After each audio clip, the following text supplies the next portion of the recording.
This is Marlo Anderson with the Tech Ranch reporting for TPN TV. I'm standing next to Serge in the Delphi tent here at CES 2015, and we're just getting ready to go out on a test drive with them, and he was just explaining some of the features of the car. So tell us a little bit about the sensor array that's in the car.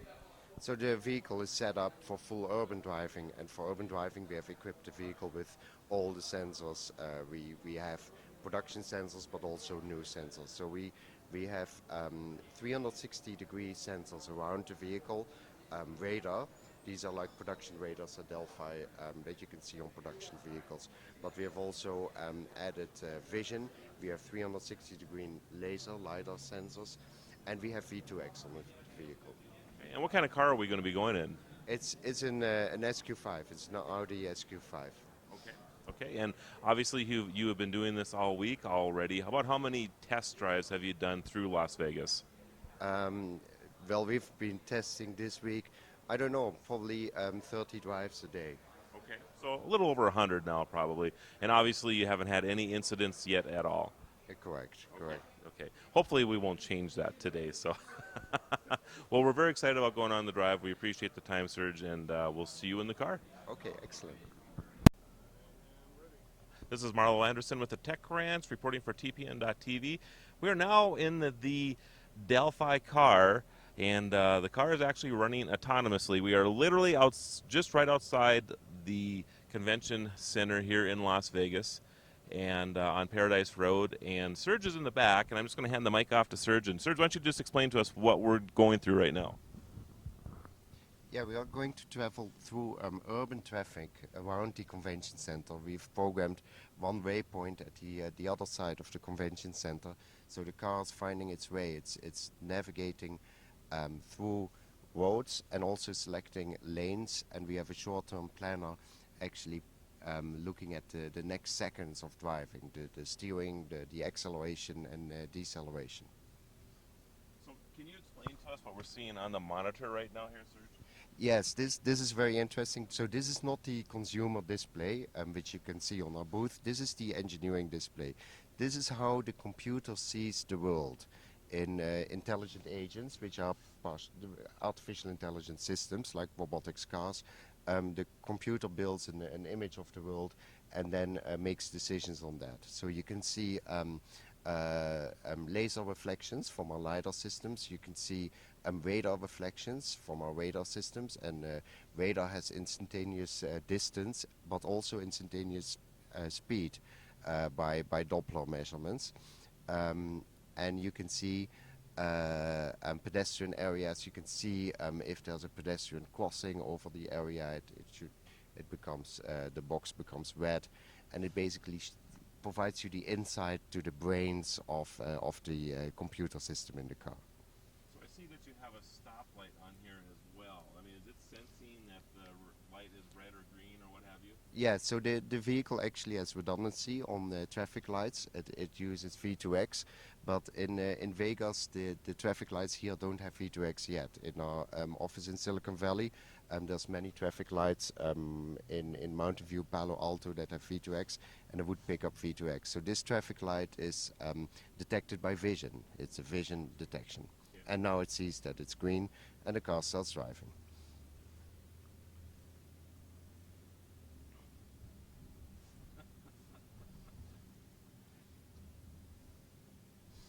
It's pretty amazing. It is pretty amazing. This is actually a very complicated urban route. You have a lot of traffic, you have a lot of lanes, you have a lot of objects that it's tracking. Currently the software is tracking around 60 objects around the vehicle and making decisions on that. So is it following the other traffic that's in, or is it actually able to go on its own? So what I'm saying, I guess, is the car that's to the right of us here now, is it actually kind of following that? No, not at all. Not at all. It's actually, it has decided that it had to go to that waypoint at the other side of the convention center. So it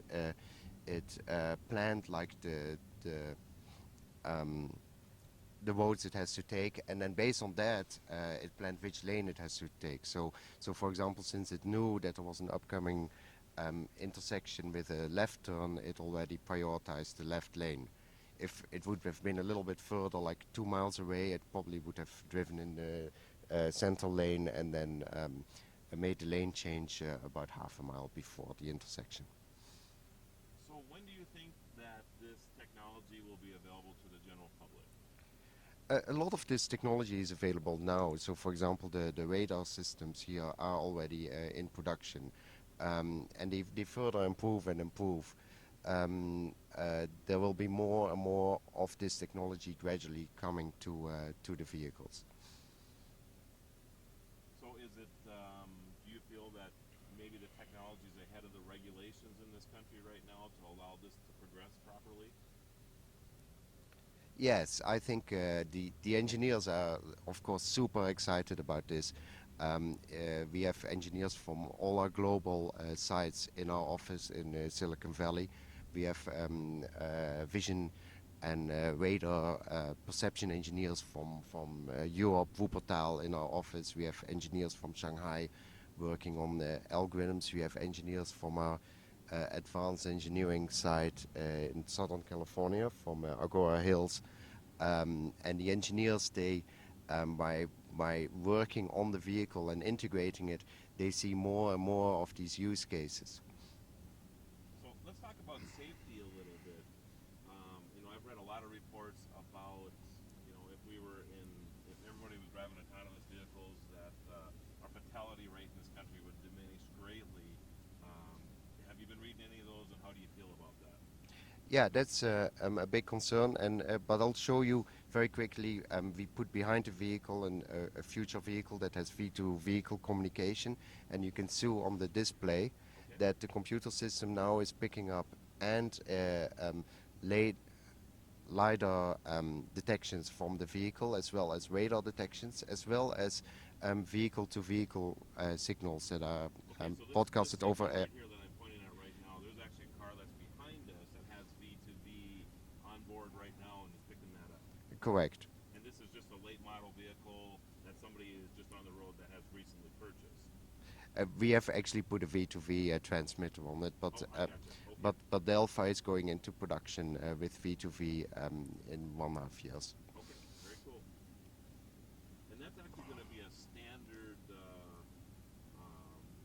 it's going to be a standard thing, I think, in 2016, is it not? When you buy something in 2016, the V2V will be on board that car? Yes, more and more of these vehicles will have that. Okay. And it's not a requirement for automated driving, but it also helps safety for non-automated driving. So related to safety, in the US there's about 33,000 deadly accidents every year. That's a huge amount of accidents. That would be the same as one plane crash per week. It's actually shocking. So all technology that we can provide to reduce these accidents is wonderful and very satisfying for the engineers. So the engineers by developing vehicle technology like this, they can actually see more and more use cases of where we can help and assist drivers and make vehicles safer. So I know the insurance industry is trying to figure this out too. What is your take on what the insurance industry has to do to compensate for cars that pilot themselves? Okay, I'm an engineering director, Okay. the engineers they are very excited finding these new use cases where we can actually have better perception than humans. So I think they find two areas of use cases. One of them is like where we are like a little bit distracted, and the computer system is always fully awake. So imagine the situation where there's in California, motorcycles drive in between lanes on high dense traffic, and sometimes you get distracted because you're for 1 hour in traffic jam. Now the computer system will always see a motorcycle coming up between the lanes and can actually warn you. In fact, the vehicle can monitor where you're looking, so it can actually see if you looked in the mirror and whether you have seen the motorcycle. So it could actually warn you even more if it knows that you have not checked the mirror. So that's a use case of distraction. There's also use cases where the computer system can just see more and deeper than humans. So, for example, one really interesting one is you're driving on the motorway and there's a big box on the road. We can actually detect with laser and lidar whether that box is a heavy box or just a carton box, and then based on instantaneously checking the vehicle behind you, you can decide whether you just want to drive through the box and not brake and cause an accident, a potential accident from the vehicle behind you. Again, as we went around that corner, it's just amazing how good this is. It really is.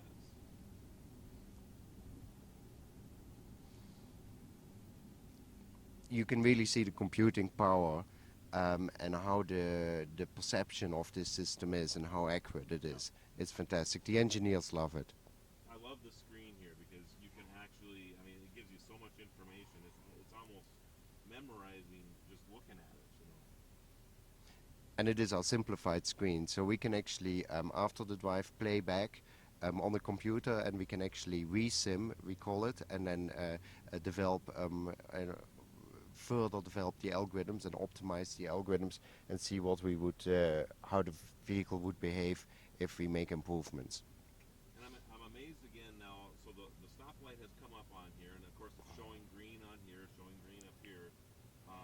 And this does not have the technology to talk to the car, the stoplight, but yet you're able to sense that anyway. Correct. Vision systems are getting very, very advanced. Okay, so we're at the end of the route now, so I'm going to take over. Okay. Select machinist button, Okay. and then have full control again. Okay. So any final comments, Serge, on the car that we were just in here? How was the drive? Amazing. We thought it was. I agree. I think it's an amazing car. Yeah, it's very nice. What I love most is that it brings all the engineers together, and the engineers are coming up with so many new ideas that can be implemented already in the near future, increasing safety, but also increasing convenience, and but especially the working on further safety is just very, very satisfactory for all of us.